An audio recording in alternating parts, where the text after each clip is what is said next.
Bonjour, Gilles Saussier, je suis photographe et enseignant à l'École nationale supérieure de la photographie à Arles et je vous parle ici depuis en fait ma bibliothèque de travail.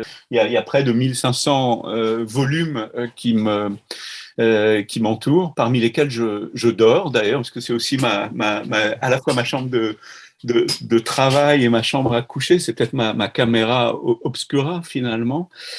Le premier livre que j'ai choisi de vous montrer et de partager, c'est le livre d'Anne Meglin-Delcroix, Esthétique du livre d'artiste.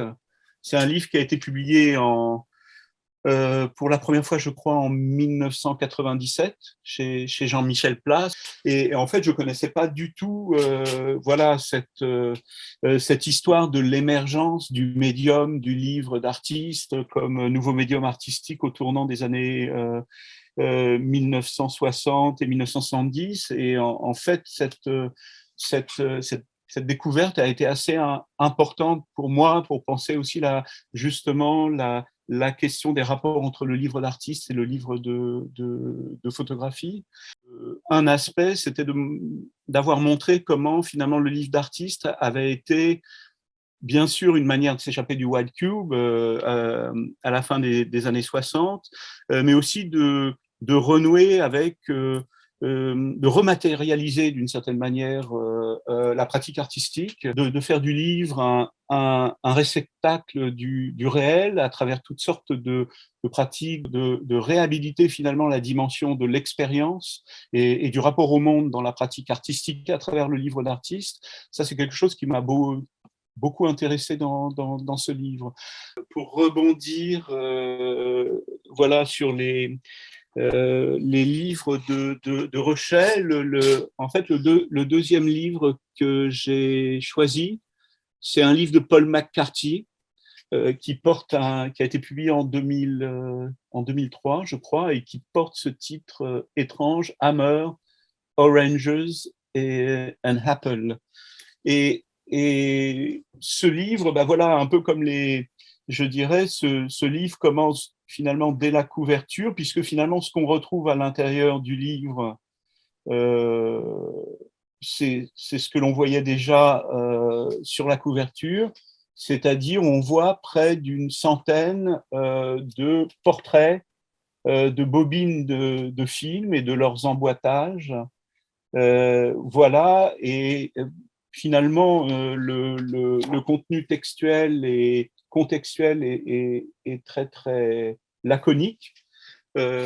On comprend simplement, en fait, que ce sont des archives de McCarthy.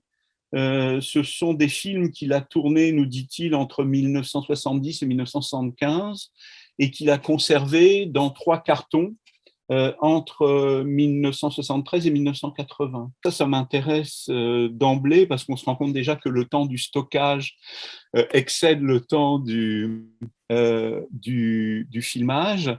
Et ce qui m'intéresse, c'est ce renversement que finalement, il ne nous montre pas les images de ces films, il nous montre les faces en fait. C'est un petit peu comme si je faisais un livre de photographie où je montrais, qui serait composé de portraits des pellicules que j'ai prises sur, je sais pas, un terrain photographique, mais que je n'ai jamais développé. Le troisième livre que je présenterai, c'est Bunker Archéologie de Paul Virilio. Bunker Archéologie a été publié pour la première fois dans cette revue beaucoup plus tôt, dans un format qui est beaucoup plus grand.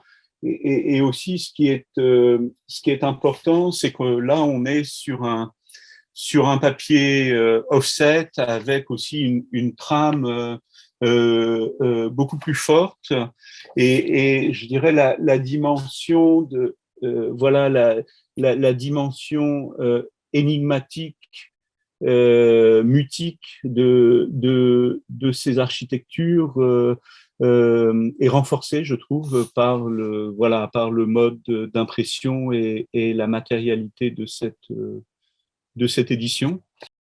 Cette architecture résulte des variantes d'une même énergie, l'énergie cryptique, elle-même associée indissolublement à la survie de toutes les espèces vivantes, elle est l'énergie de ce qui se cache. Donc, on retrouve cette question du contenant ou de la coquille presque, considérée comme dynamisme de base par les sociétés primitives, tentant depuis le néolithique vers le perfectionnement de tout ce qui contient. Donc cette idée que depuis le néolithique, finalement, les civilisations humaines n'ont cessé de perfectionner tout ce qui contient. Et un livre, est aussi une forme qui contient.